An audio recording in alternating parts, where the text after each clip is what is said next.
Hello people of YouTube, it's that time again with another box from Eagle Moss, and I would like to say I find this a little bit interesting. Let me tell you a teeny bit of backstory. Earlier today or yesterday, honestly can't remember, I was thinking about how before I started getting these ships, and as I started getting them, I was watching videos on YouTube of other people who have already received their ships to get kind of an idea of what I'm in for.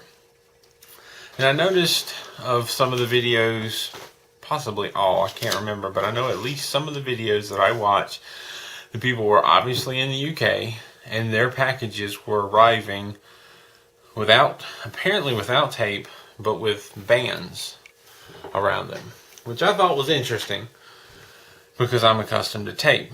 And I found myself wondering, is that just how things are shipped in the UK? Are we crazy in America with our tape? I don't know. Just a short little ponder. It was in the back of my head. It's not that big a deal. But then I find this on my porch. And these are not bands or plastic ones that you have to cut. These are rubber bands. This is the first time I've gotten a package that the tape is broken. It doesn't appear to be broken all the way. It's a little torn. It doesn't appear the package has been completely opened. But usually it's not a paper tape with the strings in it like this. And this one also seems to have suffered an impact right about here. So I don't know what I'm going to find in here. But this is how it came. Before I open it up, I thought definitely I should have a camera present, just in case there's an issue. So, having said all that, let us remove these apparent rubber bands of security to keep it from flopping the rest of the way open. And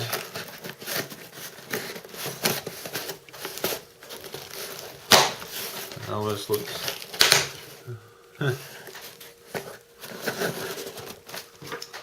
yeah, it didn't open all the way. What do we have? Usual order paper. And how much damage is done? Things appear to be in order. We have our Vulcan ship, and we have the Klingon, the next two in the series. Magazines appear to be in perfect order, so no worries. That's good. I like it when there are no worries. And I have one more box to ship with. I've got a move coming up. Have I mentioned? I don't know if I've mentioned. I will be moving in the coming months, and I've already started packing some things. And I found the boxes that these ships, I've kept every one of them. I've kept every box. I broke them down, and I also have kept every one of these. And I've broke the cardboard boxes down and kept them with the intentions. With these containers, I wanted to be able to put all the ships back into the appropriate one to protect them during the move. However, it's not sufficient or efficient or practical to use the boxes they came in, because you can fit maybe two in there with all this extra unneeded room.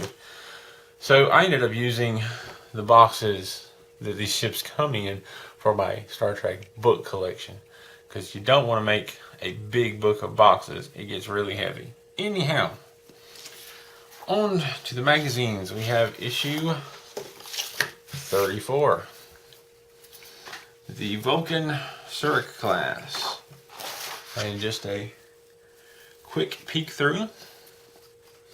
This seems to be new, or at least the first time I've noticed. You have your table of contents. You have your opening a bit more. I see that they're going to go into the Andorian situation. because this is from Enterprise, and I'm assuming they're going to talk about the history at that time. Here's your profile of the ship, all standard stuff, and the designing section. That looks to be very interesting. The designing and how they come up with these designs and ideas is always a rather interesting read for me. And this seems to have quite a bit to it. Creating the CG ship, the next step in designing, because by this point everything is CG. On screen, trivia, appearances, the usual stuff, and of course, what's coming next. The 22nd century Klingon Bird of Prey. So, we'll open this up. And again, the usual contents. A little introduction to it all.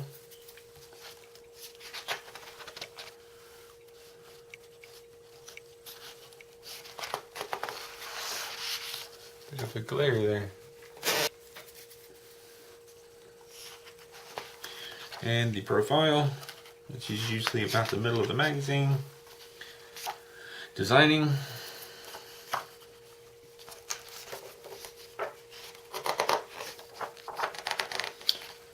Making sense of Klingons. That should be an interesting read.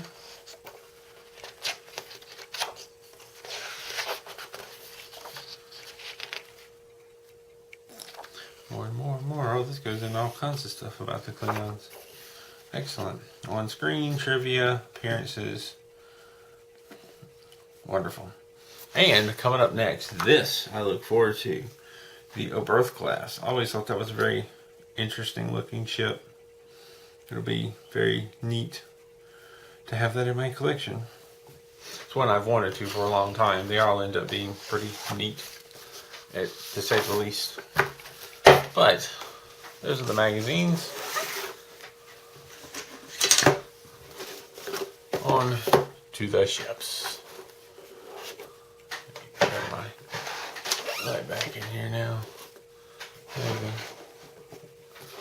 Alright, this guy seems pretty tiny, but I'm guessing that's because it's so long they had to shrink it down.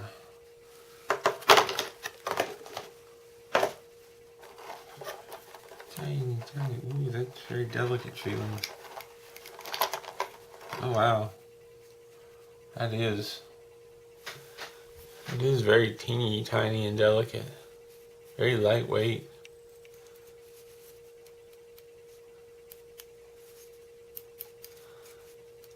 I'm not sure what's metal and what isn't. Oh. There's a screw. Understandable, I guess, but a little disappointing that there's a screw there holding it together.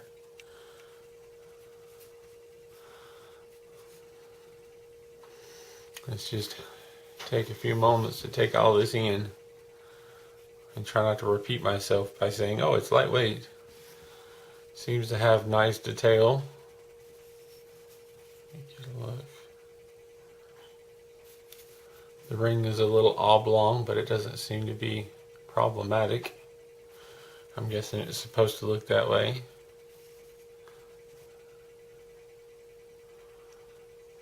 Try to slowly show it off to the camera.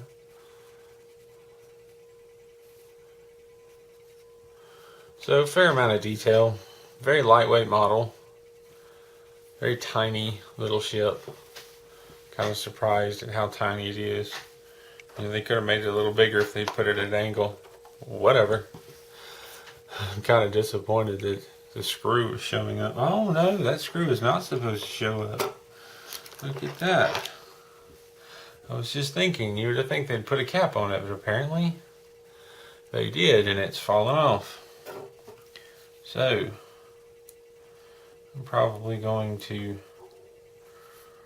review that looks like what it's supposed to, probably what it's supposed to look like there. But I'm going to go hit YouTube myself and look at a couple of videos and make sure that that's what that's supposed to look like and dab a little glue on it, but it's interesting. So if you ever wondered, well, what's holding that in place? There's a little screw and a little cap that I'm assuming was supposed to be glued on. But anybody who's had enough of these ships know how the whole gluing process works. It can be hit or miss. There's a little bit of, I don't know if you can see, there's a little bit of Aztecing. There's lots of surface detail, but not a lot of color. Not to say that it's missing color. There's a little bit of color for the what appear to be windows here. Very pointy. It's not what I expected. So let us put it on its stand.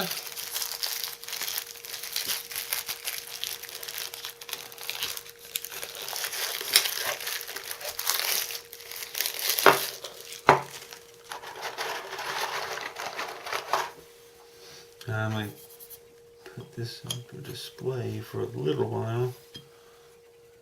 Oh, goodness.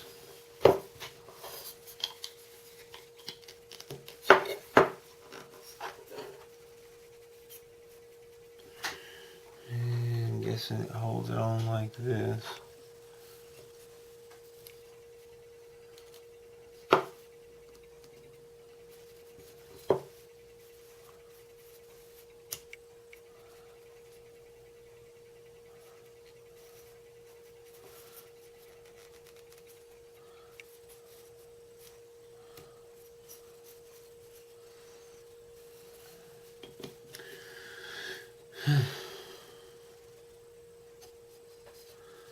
Perhaps I have done that wrong.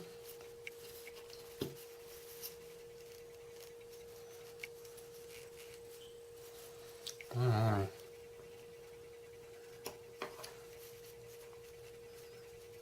Well, we have created a problem here.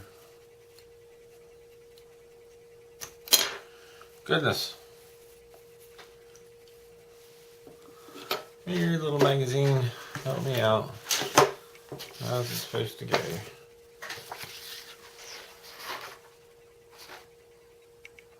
Okay. So it's supposed to go this way.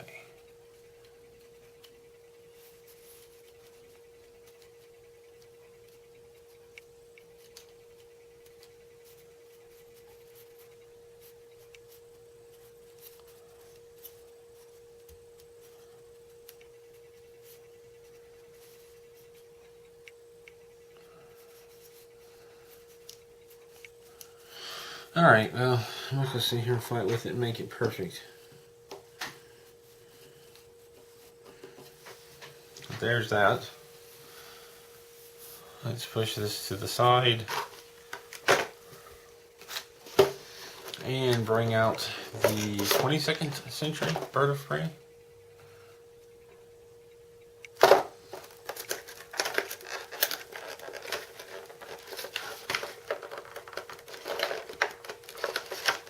Taste of this one. Just being stubborn. There we go.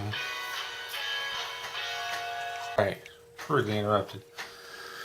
The Bird of Prey. With the neck that I'm always afraid of. Again, very small and lightweight. I'm surprised. Had some larger models with a lot of weight to them, and now we're back to the tiny little ones. But there is a lot to this ship. So I don't know where the metal is. I think the metal is buried deep down inside. It seems to be nothing but plastic in my hand. But it weighs a little too much to be nothing but plastic. Not to say it weighs a lot. But there's so much detail. The little supports or pipes and the things around the side. These two little pieces that are just barely attached, and the guns and the ridges, and there's a lot of detail for this little sucker. A lot of detail. A little bit of what looks to be glue spilling out. So they put glue on this one. Guns underneath. Just, that's got a lot of detail. Little tiny guns over on each side. So, downside, it's a tiny little guy. Very tiny compared to many of the other ships. The upside, it is full of detail. Full of little bits and pieces. So from that perspective, it is very nicely done. It's also pretty lightweight. I'm not sure where the metal is buried in there. Not complaining, just making an observation. I do wish it had a little more size to it, but it is what it is. We shall put this on its stand as well.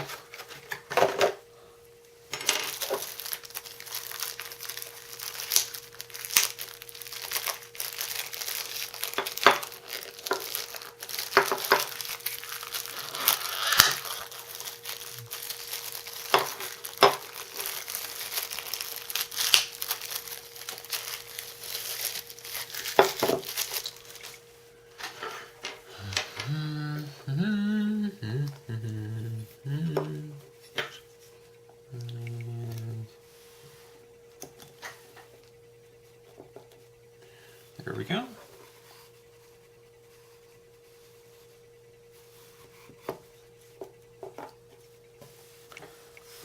There we go.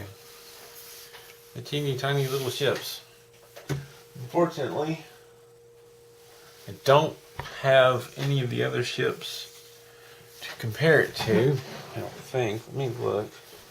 So here is the Enterprise E. That I remember at the time of getting this, it seemed rather small, and it still does. So there's a size comparison for you of how small these two ships are. And we also have another Klingon ship, again back in its package, but you can see how much bigger this is than either one of these. So they seem very tiny, but they have limitations. I understand that. Not going to moan and groan much.